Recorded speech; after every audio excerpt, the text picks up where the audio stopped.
ka pa lang ng bahay. Wow, lalabas yung bahay. Parang naiba po yung tingin sa'yo ng mga tao. Parang basta may something na biglang gano'n. Mas tumaas yung confidence. Wow. Napansin ko lang halata kasi hindi mo ako pinapansin. Ngayon nakikilala ka na. Yung hiya mo rin noon, mas hindi ka na mahiyain ngayon. Walang hiya na. Magandang nangyari doon is nakaipon ako. Nakaipon kaming lahat. Same sa akin. Yes, nakaipon.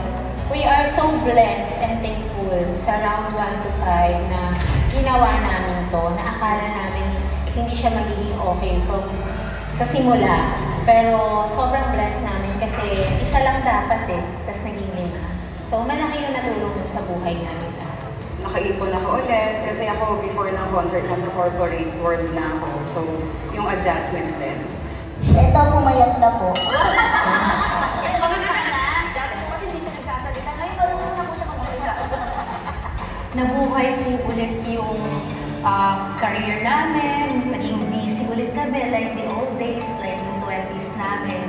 Yun po yung malaking pinagbago. So sobrang busy, wala nang time matulog sa bahay. Sobrang blessed kasi wala na po pinagbago, maingay pa rin ako. Pero, ayan, nakakaduwa lang po, parang, syempre malalaki na po yung mga anak ko, hindi nila naabutan yung panahon na sikat pa kami. Parang, hello, si Mami, sikat pala noon. Tapos yung mga dating fans po na bata pa sila, ganyan, ano na buhay ni Monique. Pero ngayon parang, wow, si Monique, ano na pala siya? Buhay pa po. Lahat po kami pumaya. At saka mas lumakas po yung stamina namin. Para ready lagi Mas sa naging harapan. confident. Yes. At mas maging tayo sa mga... Oo, pera po before. Ikaw ba naman na araw-araw tayo nag-rehearsal, hindi ka magagaling doon? Diba? Yes. Parang humahabol po sa generation ngayon. Kasi before po is sobrang madali yung steps namin, very catchy sa mga bata. Ngayon, iba yung sayawan. Talagang katawan, so kailangan po namin makapagsabay. So, Kaya bago tayo mag-start, ang tataba natin, diba? Oo.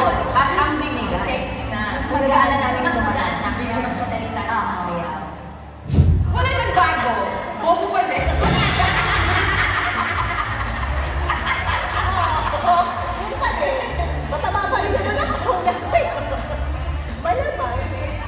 Ang nagbago, mas maraming tao ngayon ulit yung nararamdaman mo yung fame.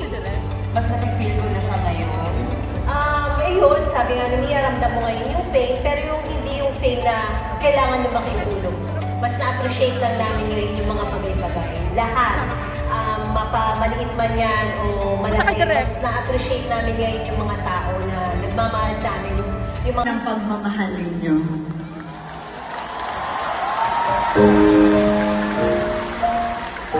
Mahal na mahal namin kayong lahat.